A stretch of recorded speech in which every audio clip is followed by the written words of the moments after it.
Hi, Ellery. How are you today? I'm good. How are you? I am so good. I want to start by just saying I appreciate you doing this so much. I've been a fan for a while now, and I know that you have a lot happening right now and coming up.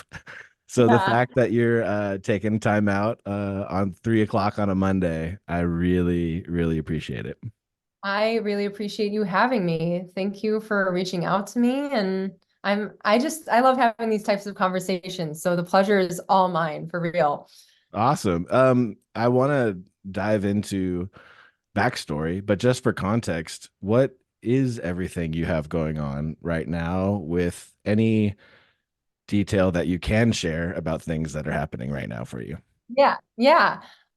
Well, my new song, Moss, which is the first song I released since September, um, is out in the world on all streaming platforms. Finally, I wrote it last year and I performed it for the first time at Joe's Pub in June, which was my last show doing all Sondheim stuff. And I Yeah. ended that show with my original song that I think like kind of encapsulated where I was kind of moving into at that time. And I sat on it for a long time. um, and now it's real and it's like a real track and it's fully fleshed out. How So did I'm that go? I mean, people obviously showed up to that show to hear your Sondheim covers, which had been going yeah, very well. And then you were like, "Hey, so this last one is just me." Like, is that yeah. a big It decision to went do that? I mean, it definitely was because for the longest time I was always like, the Sondheim thing is its own thing, my music is its own thing. And it's so funny that I've found myself doing that sort of compartmentalization of my artistry a lot throughout my life, where I'm like, I'm a musical theater artist, but I'm also a singer-songwriter. And my music side always felt very separate from the musical theater side of me. And then the Sondheim stuff happened and kind of blended that more. And then I was falling into that same trap again of like, well, this is just Sondheim and not my original music. And I was like, okay, well, if this is my last fully Sondheim show and I'm ending that chapter so that I can move into doing more original music, Mhm. why wouldn't I include an original song as like the heating the new stuff in sort of thing. Yeah. And I mean, it was definitely a choice because, and it continues to be a choice in terms of like, I don't know how certain people who have followed me just for Sondheim are going to respond to my own work because Mm. it's not anything like it, really, in my Yeah. opinion. Um, and so I don't know, I think a lot of artists can relate to moving into a new era of their creativity and hoping that people are gonna like stay on the train with them Yeah. and stay on board with them. And so I've definitely been experiencing this. Um, but it's been really eye-opening to me that, oh, people actually like do care probably more about the artist than the art most of the time. Hmm. I like forgot that that's how people respond to artists. Like that's why we follow people no matter what they do. Yeah. Um, and so I just played a few shows of all of my own original music and then some of my Sondheim, like the hits. Yeah. Because I mean, it's also my Sondheim covers are going to be a part of my You got to give the life people what they want. ever. Yeah, and also it's like I owe what I have to those arrangements. Yeah. And so it would be like disrespectful, in my opinion, like to not play Yeah. Joanna Sure, because sure. I owe my career to those things. But otherwise, playing primarily original music and mainly new original music that I'm currently working on was so liberating. And people were really into it. And I was like, oh, okay. Like, I'm okay. Yeah.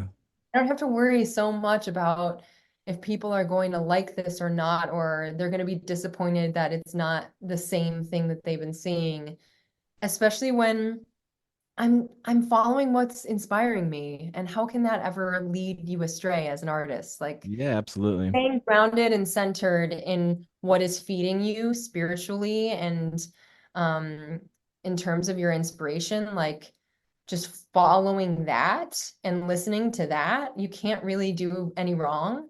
Mm. But change is weird. Change is Yeah. uncomfortable and strange, but it's been really beautiful at the same time. It reminds me so much of Tim Minchin, who got famous from like the 5 years he did comedy. Mm. And then now everyone who goes to his concerts wants the comedy, but he doesn't really do that anymore. But he feels like he Yeah. owes it to them because that's what he got famous for. That's what he knows. Yeah. Yeah. I But it's cool. mean, It's like ending a book with the first chapter of the next book, which is a really cool way to go. yeah, I think that's a really perfect way of putting it. I appreciate that. Yeah, Yeah. very cool. Okay, what else do you have going on? Music, what else? Yeah, and well, like I was saying, I'm working on an original album. I've never put out a full-length album of original music. Hmm. Um, and I've just been super duper inspired and excited by kind of like breaking my own idea of what people know me for or what I even know myself for, and playing with new textures and sounds and ideas. And so hopefully I'm recording that later this year and kind of finishing writing it at this moment.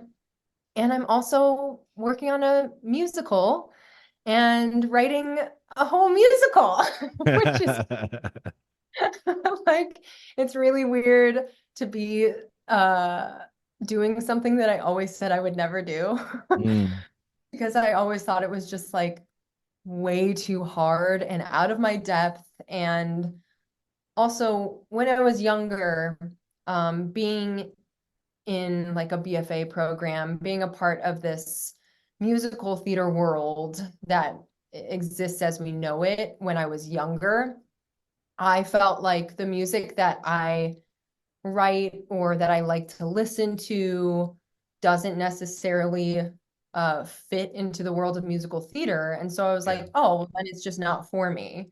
Like it's not even for me to try. And Yeah. I was literally only basing that opinion off of pre-existing things or off of things that um I guess had done well, but it didn't really resonate with me.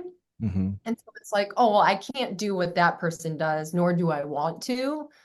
And it's also difficult. So Yeah. why would Yeah. I ever write a musical? And then life totally changed in the fall of 2022. After my second Sondheim album came out, uh, I had a feature in the New York Times, and this theater lit agent saw it and reached out to me and said that he listened to my Sondheim stuff and loved it. But then he saw that I had original music out and listened to that and loved that even more. And when I tell you no one has ever said that to me before, no one had ever said that to me before. And so that meant a lot that like my voice, fully my voice, kind of piqued his interest. And we had a Zoom meeting and he was like, have you ever thought of writing a musical? And I was like, no, no. Um, and his response really was just, well, I think you can. I think you would be really good at it, and I can help you do it. Yeah. And it that response changed the view of my whole life and changed the view of what I was capable of, what I saw myself doing, and even what I thought I was inspired by. And I had had people ask that question to me before. It's like, have you ever thought of writing a musical? And I would say no. And then they'd be like, okay. And that was it. Yeah. And just to have someone be like, one, I believe in you, and two, I will support you. I will help you through it. You don't know how to do it? Well, I do. I'll help you. Like, it's so silly how simple that kind of belief can suddenly make you believe in yourself more than Yeah. you imagined. Yeah. And yeah, I just started walking through the world with a new lens and being like, this could be a musical, that could be a musical. What would this sound like? What would that sound like? And then it wasn't until last September, my agent called me with this woman brought him an idea, and she was like, "You're the only person I can think of bringing this to. I don't know what to do with this. Can you Mm, help me kind of figure out if this has a life or something?" And um, he apparently only thought of me when he heard about this idea. And so he called me, and I immediately heard the music in my mind, like the world of the mm. music in my mind. I knew what the textures would be like. I knew what the sonic landscape would look like. And then I met this woman, and we totally fell in love over lunch and bonded and vibed. And literally right when I got home that day, I started writing the opening number. And the next day I sent my demo to my agent, and he was like, "All right, we got a Here musical." we And I was go. like, "Okay." Yeah, and then I'm assuming there's not like a lot of questions I can ask in this direction. not a ton. Yeah, But I to be mean, continued. yeah, but I mean, I can say that like the world I'm working in is I really want to blend or really organic sounds like acoustic guitar and strings and piano and harp and things like that Mhm. with electric sounds. Synthesizer and synth bass and beats and those sorts of like a lot of arpeggiated synths and like celestial sounding synths to kind of create this juxtaposition of the natural world and a very forward thinking world. Mm, And I'm just a real firm believer in utilizing the music as a means to flesh out the world of the show that you're in sure. and not just be background music, I guess. Um, I want the score of the show to have a really strong identity of the story it's telling and why and how it's telling it.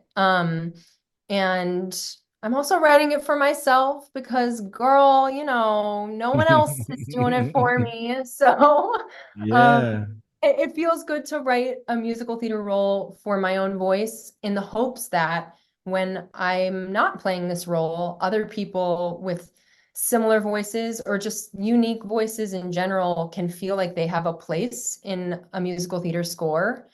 And I'm writing this musical in the hopes that there's no um like blueprint per se for how these songs and roles should be sung, mm, but rather like tailoring them to whoever ends up playing the roles yeah, and let it be interpretive in that right, way. right. Because I feel like there's just always been this trend of like, oh, well, the person who originated this role did it this way. So now we have to just carbon copy that forever. Yeah, And I'm more interested in like, what are different choices, voices, textures, and sounds, and all of those things that new people bring to that to do it their way. totally. Um, Yeah, and I want though to, that just opens the door for so much more. I mean, like we all know, like if Alex Brightman's on Broadway, we know like the three guys that are going to replace him afterwards. yeah, You know yeah, what I mean? When yeah. Lynn does something, we know the two next guys who are going to do it. And so that style will open the door for so many more people, I think. I sure hope so because there, I know my experience has definitely been limiting in terms of like I sing a certain way and I interpret something a certain way, and then I'm asked to do it a different way that doesn't necessarily feel the most natural to me. Hmm. And I'm sure I'm not the only one who feels that way. And I'm also sure that I'm not even the most crazy different thing out there. Like I'm Sure. sure people with voices way more like extreme than mine in the musical theater realm, Yeah, who've had much more extreme limitations than me. So it's like, if I feel this way, how do other people feel? And I want the show that I create to extend beyond just being like a good piece of art, but also impact the industry and the climate of musical theater and diversity, equity, and inclusion in many different ways. Sure, sure.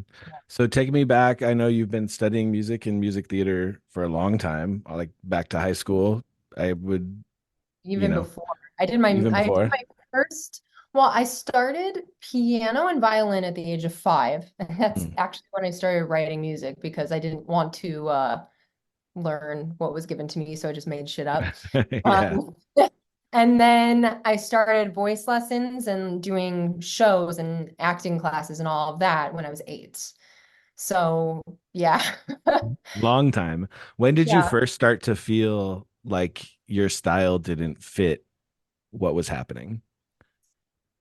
You know, I think I felt it a little bit in high school because I just remember like there would be certain trendy things, trendy videos or whatever people would watch of musical theater people singing the shit out of stuff. Um, and me like going home and like trying to do it myself and it not happening. And I was like, oh, okay, my voice doesn't work that way. And I've always had a break in my voice, and I've always used that break in my voice without totally knowing it. But at that point, I still was so in the kind of bubble of musical theater and also like being classically trained as well. So like not really branching out fully beyond those worlds until I was really in college. And then I was like, oh, for sure, I cannot do the things that other people are doing. Mm, And also, I don't want to. Whereas I think mm. when I was in high school, I was like, oh, well, that's what it is. So I want to do what it is. I want Sure, to be yeah. what it is. And in college, I was like, actually, like this kind of feels shitty. Like this doesn't feel Mm, so good. Not just like physically, but mainly internally. Um, and I also was in songwriting at the Boston Conservatory. They have these emphases that you can kind of like obviously you're a musical theater major, but you can emphasize in different studies. So I did acting and songwriting. Other people do directing or dance or whatever. And I did songwriting my junior and senior years. And that allowed for me to continue to have this space where I was honing my own original music and mhm. thus my own original voice. Like, yeah, looking back at videos when I was in college, me singing a musical theater song in a recital was like one voice that like was Mm, totally me. And yeah. then looking back on the videos from my like songwriting recitals, totally different because I wasn't Mhm. trying to manipulate. Right. And it still wasn't totally honed. It wasn't fully identified, but I at least knew that if I allowed my yodel to come out, people weren't going to like yell at me. Sure. But yeah, I really think my songwriting is what allowed that part of myself to open up more and become a little bit more visible to me. And then that seed just kind of kept growing and growing as I moved to New York and was auditioning. And then in the pandemic, that's when I really was like, oh, this is what it is. Like Right. now I understand because that's when I at the beginning of the pandemic, I discovered Caroline Polachek and I was listening to like some artist radio or like song radio Mhm. uh on Spotify and the first song that played was Door. And I was like, oh my God, this is so incredible and amazing and weird. And her range is insane. And she's got this crack in her voice, like all these different things that I was like, wow. And then I had a look in the mirror moment, where I was like, okay, you're saying all these things about her voice. Yeah. And those are all attributes that you actually have but you suppress. And Right. it's really fucking hypocritical of you to be like bolstering her voice for what it is, Sure. Yeah. suppressing your own. Like that doesn't make any sense. And so I was like, well, you know what? I'm going to vow to myself that I'm not going to try to manipulate my voice in any other way other than how it just naturally comes out.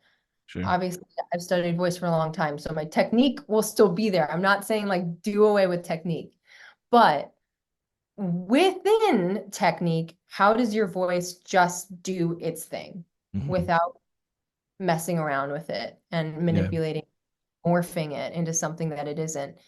And that really changed my life. Yeah. Yeah. Really changed my life. So were you just sitting at home one day noodling around with a guitar and Giants in the Sky just started playing in your head? How, how did the idea of doing acoustic covers of Sondheim even come up? It's very silly.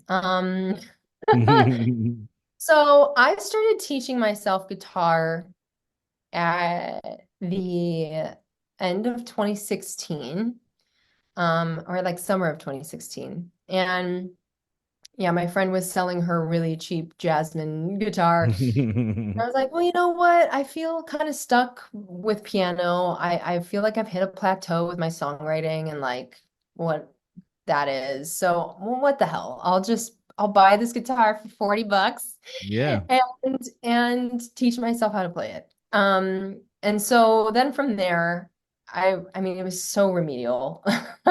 But I was just sort of like trying to teach myself more and more over the course of like 2.5 years. And then 2019, it was it was quite the audition season. It was one of Mm, those ones where you just come out of it with like mascara running down your face and yeah.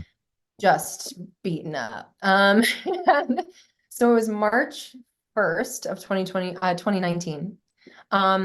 And throughout the audition season, I sort of started making this joke to people whenever they would see me at auditions and ask me how I was doing. My response surely became every day a little deaf because Mm, that's what that experience was like. yeah. And so I just kept saying that in response to how are you? And the song got stuck in my head. And I'm someone who I don't listen to cast recordings. I really don't enjoy like listening to musical theater albums. And so if I have a song stuck in my head, I either listen to it or I make a cover of it.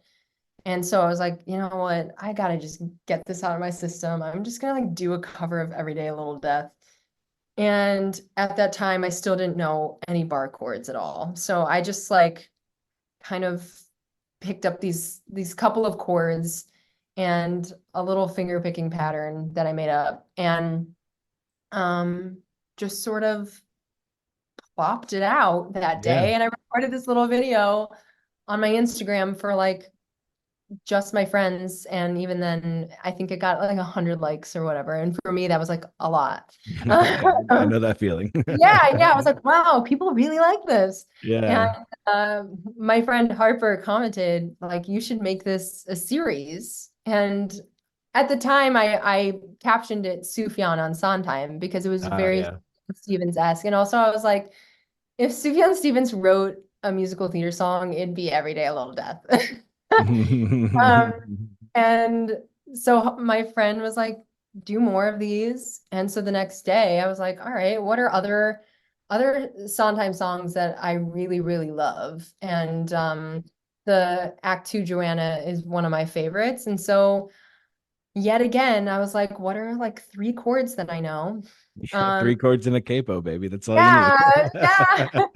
And March 2nd, I just spent my afternoon making that little video of that arrangement. And yeah, nothing really happened with these things. Like I just Yeah. was making fun and like my friends liked them. So okay.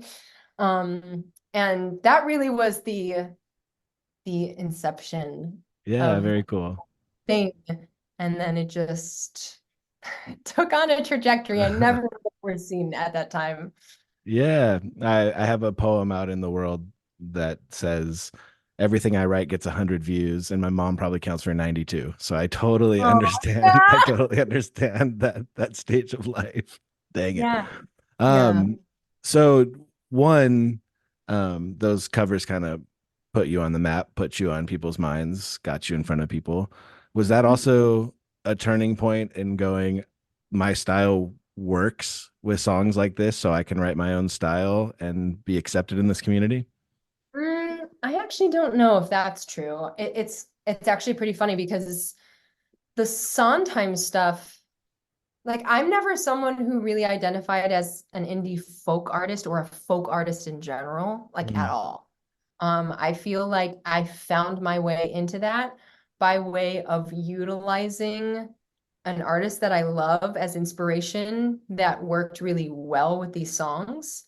Like yeah, Sufjan is very much that kind of, he always has this folk identity within any of the genres that he plays with because of his poeticism and his voice. yeah. Um, and so I think that kind of introduced me to this part of myself as an artist that I didn't even know. Um, Mm, but I mean, I enjoy writing pop music the most. mm, And I think if if yodeling is the thing that makes people think it's indie folk, go ahead and call it that. I really don't care. yeah. Um, I mean, genre is just so annoying to me, and I'm honestly so grateful for all of the discourse around it because of Beyonce's new album. Because she really raises a middle finger to genre. I mean, she always has. Yeah. But especially with this album, it's like it's causing a lot of conversations and a big stir around that conversation, and I really appreciate it because to me, story outdoes genre every time. Like the story that you're telling and how you're telling it, regardless of what that sounds like, Yeah. that wins over whatever label people want to put on it. Sure, Um, sure. so, I mean, it's definitely been an interesting thing because people think, oh, she put her own style on these Sondheim songs. That's her thing. It's like that was my thing just for this project Mm, because it worked because that's the yeah. story I was telling. Right. Um, whereas now it's like I'm telling different stories. I'm not going to tell those stories in the same exact way. Yeah. Um, you know, that's kind of how I'm looking at it. And but my voice is my voice, both lowercase v and capital V.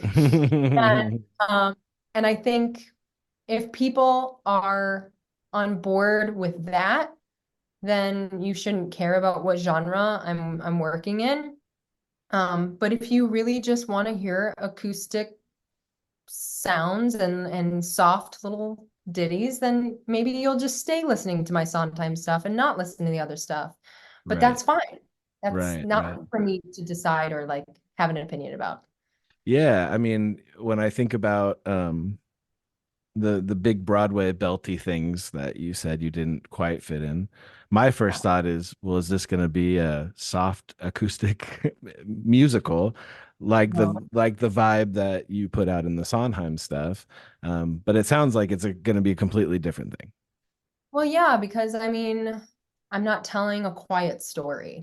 Yeah, Um, I mean, there are certainly quiet moments that lend itself more to that organic acoustic world, but yeah, I mean, it's very much like content dictates form, right? So the content of what you're working with will always tell you how it wants to be expressed. And the story of my musical has told me like this is not a quiet story. This is not a quiet role. And there are so many different layers to it. So use those layers accordingly in the music. sure. Um, whereas, I mean, my whole point of view about the Sondheim project was like the thing that I'm most drawn to about Sondheim is that dark and light and that constant fight and juxtaposition of I love being alive and I hate being alive and I'm so happy I'm a human, but that also hurts so bad and Yeah. so good. And to me, that is an internal thing. Mm, To me, that's a very internal struggle to explore. And thus, that lends itself to a world of like, soft and dark, quiet. Um, expression. Sure. And that's that's why it came out the way it did. Are you I love the vibe of just embracing yourself and embracing your voice and just leaning fully into that. Um Outside of like that self declaration that you're going to do that, do you feel hopeful that this will be accepted? That because Broadway is an insanely tough industry and I they move know. on from things so fast and they tend to, especially recently, pick things that they know are going to work. And so bringing something fresh and something new and something are you hopeful outside of like the self-discovery part? Are you hopeful? I am. Firstly, I have amazing people uh backing me on this already. I mean, my agents have literally given me a new lease on my musical life.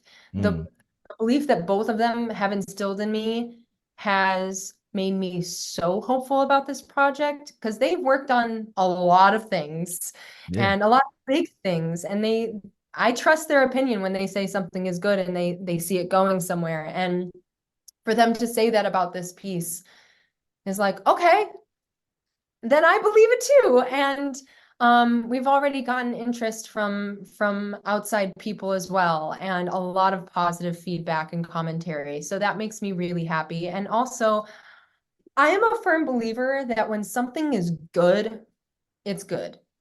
And when something speaks to people and touches them in a way that only art and only musical theater can, because musical theater touches people in a very specific way. Yeah. If that exists, then that wins. It's all the other stuff that can kind of get messy when you don't have that core, when you don't have, oh, this is a really great project at the center Yeah. of it. Yeah. Um, because then it's very much outside in versus inside out. Mhm. And so I feel really hopeful. And I also feel like I've just been gaining more and more momentum, not just as a musician and a songwriter, but also as an actor and someone who has a place in this industry. As I believe all of us can have a place. It's just a matter Mhm. of like carving it out for yourself and making people look at it.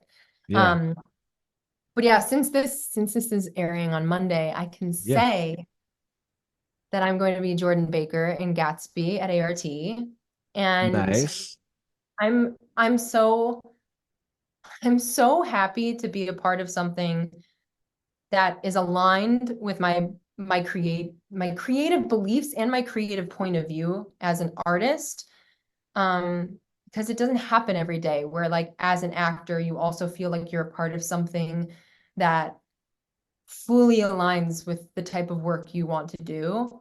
Right. Um, and so it feels like the music side of my life is coming together in a way where it's like solidifying and calcifying. It Yeah. feels like it's joining in with the thing that I've always wanted to do, which is musical theater.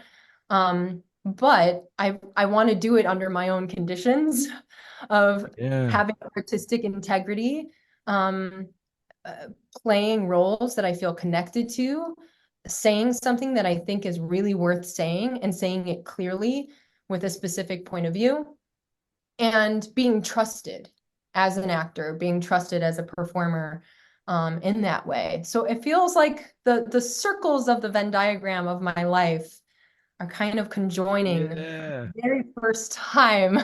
Oh, that's Um, so fun. yeah, in the most palpable way. It's really Yeah. crazy. Well, it's funny because I didn't know if I could ask what Mhm. role you were taking on. So that's very fun that this podcast is coming out to where you could just say it. And it goes back to what you said at the beginning that people care about the artist. Like I was like genuinely felt happy for you. I was like, Aw, yes, that's wonderful. And what a thanks great so project and much. what a great role. That's so I'm great.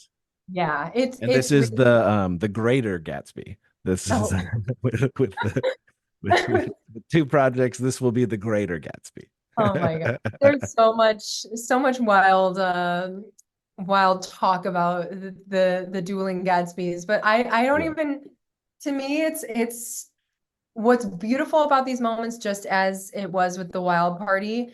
I feel like it's a really wonderful example of showing how the same source material can never be done twice if it's in the hands of different people. Oh, 1000%. Yeah.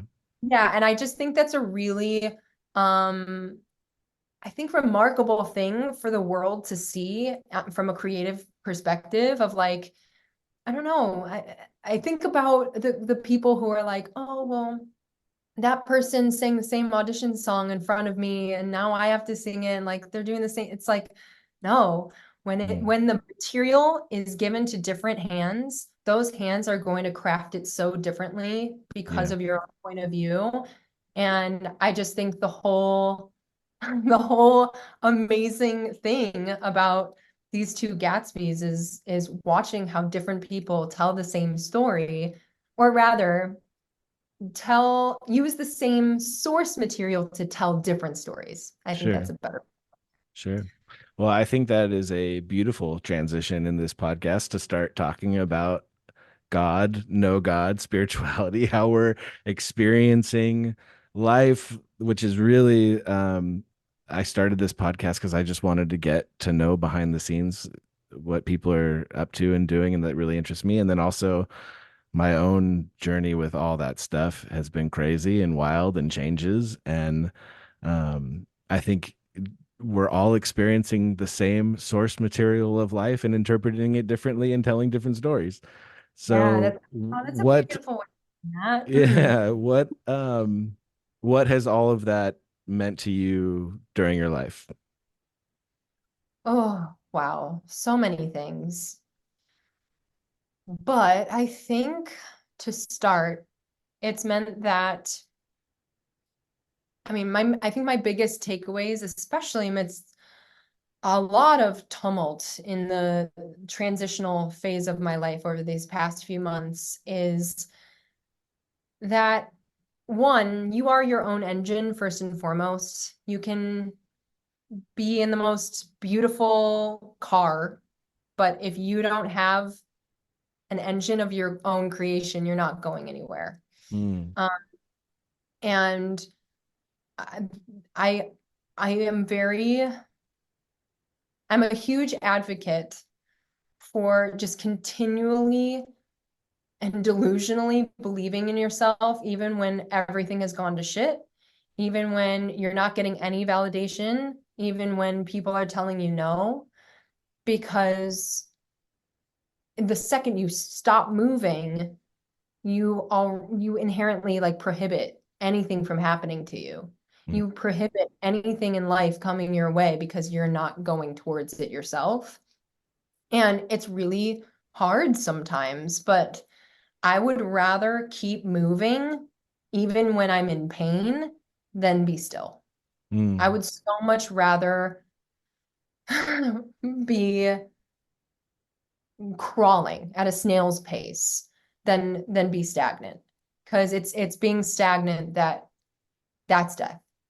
yeah, That's death beyond anything else. And it robs you of experiences that can lead you to greatness and can change your life and your worldview. And I feel like I've learned so much more in the past 6 months going through this period of like, what am I doing? What am I making? What? Yeah,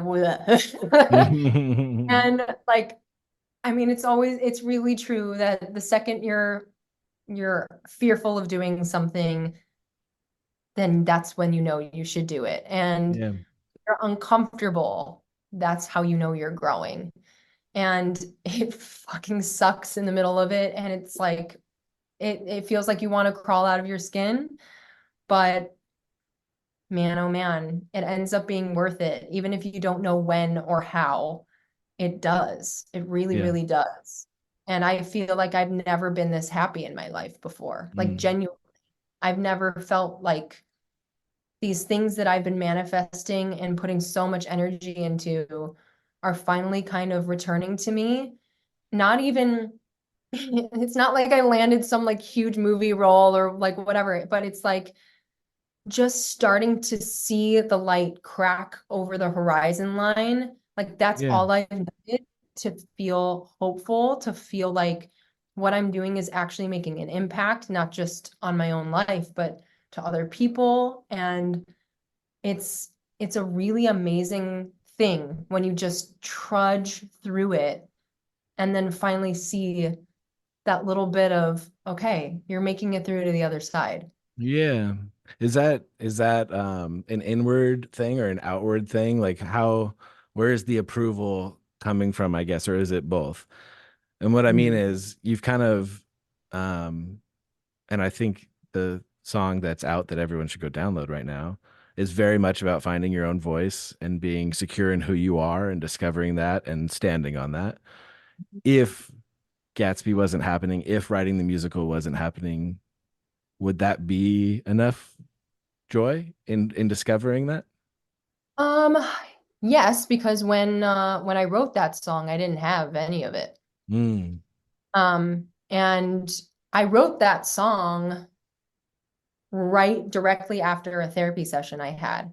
I was on tour with my Sondheim stuff, and I was in San Francisco, and I two things happened. First of all, I had been performing in a way where I wasn't so goddamn nervous anymore. mm, And that was a very new experience for me. I'm someone who really struggles with performance anxiety and perfectionism being at the core of that. So that was like, oh my God, I feel like I'm doing these shows and I'm actually able to enjoy it. And I'm not just like the voices in my head are much quieter. That's crazy. And then at the same time, I also had a Zoom audition for Gatsby that I didn't even book. Um, but after that Zoom, I just put it away. And it was the first time that I recognized, oh, I did that, and now I'm not thinking about it anymore. And I'm not criticizing myself or going back to judge my work or whatever. I'm just letting it go. And so it felt like this parallel alignment of my internal release of judgment and then mhm. also these external environments where I was able to practice that in. And my therapist had me tap this feeling in. And as I was tapping it in and I was closing my eyes, I just immediately saw moss. I just saw this like bed of moss and I heard like the trickling of water and it was dark and it was warm. And I opened my eyes and she was like, so like what imagery came up for you, if anything? And I was like, oh, this. It feels like I just have settled into the ground, all this stuff. And then I closed my laptop and I immediately was like, this is a song. Yeah, I I have gotta write this a down. song. And so I started writing it that day. And then I finished that leg of my tour and I went home and I just continued working on it and like really stewing in this feeling that was so new to me. Mhm. Walking out on stage and not feeling scared and not feeling shaky and feeling like I could actually trust myself for once. Because to me, trust has been the biggest thing, both in the macro of like, I'm going to trust that I'm where I'm supposed to be. I'm going to trust that my career is unfolding the way it's supposed to. And then the micro of like, I'm going to trust that I will sing this song well. And like, Yeah. trust that I will make it out of this performance alive because my Yeah. nervous system is actually identifying that I'm not being chased by a wild boar and I'm actually just singing songs because it's fun. Yeah. Um, and so, I mean, I wrote that song at a time where I was getting all sorts of rejections still. And even then, like I was kind of finishing out the Sondheim era of my life, feeling like, okay, I feel like this has run its course. Like I want to start doing different things. I don't want to just be the Sondheim girl because I have so much more to Yeah. me than that and so much more to Sure. say than just doing covers. Um, and so there was a little bit of that dissatisfaction with the surroundings of my life, not being exactly where I want to be, but Yeah. also an appreciation for where I actually was in the Yeah. moment. There's a story of Lin-Manuel Miranda picking up the Hamilton book at the airport on the way to vacation, and that's what spawned that. Mhm. And so now every time I'm at the airport, I'm like, this book decision could change my life. And now every therapy session, I'm gonna be like, is there a song in this somewhere? So Oh, I feel like a song should be coming out of this therapy session. you never know. You There never are nuggets know. everywhere. You never know. One last question about your art and your work. What do you want people to get out of your art? Do you have a mission, a vibe that you're trying to put out that people say, I learned this from Ellery? Yeah, I really, really hope that I can empower people's you-ness. By being the most me, I hope to empower you to be the most you. Mm, And I think that stands just not in my work, but who I am as a person. I just really want to look out at the world and see people standing in their confidence because I think that is the most beautiful thing in the world to witness. And I think that's also what brings harmony to society is mhm. people standing in their confidence and acting with confidence and love for themselves. And a lot of what I explore in my music is this internal life. And Moss is definitely an exploration of that internal life. And I hope that people can feel that exploration and that discovery, not just through any of my lyrics, but through the sonic world of the Yeah. music that I put out into the world. And I hope that my voice allows other people to just sing with their own voice as Yeah. well. Yeah. Beautiful. How can people follow what you're doing? I'm Socials, all all that over. stuff. Yeah, You're all over the I'm all place. over the interwebs. Yeah, you can find me on Instagram and TikTok at Eleri Ward. It's just my name. And you can also go to my website, elleryward.com, where I have literally everything there in one place. Yeah. Um, yeah. I want to encourage you that I am super encouraged by your social content. Like there's a vulnerability there. I'm also someone who's trying to write a big musical. It's hard, it's vulnerable, it's daunting, and you're a great follow. You're way better at social media than I am. And for anyone that just needs like encouragement, you're a great follow. Oh, I'm so glad. I mean, that's all I ever want. I want to make content that makes people happy Yeah. and Yeah. makes them like believe in life Yeah. and themselves. So I'm happy that it makes you feel that way. That means I'm doing my job. Awesome. Ellery, thank you so much for doing this. Thank you for having me. What a joy.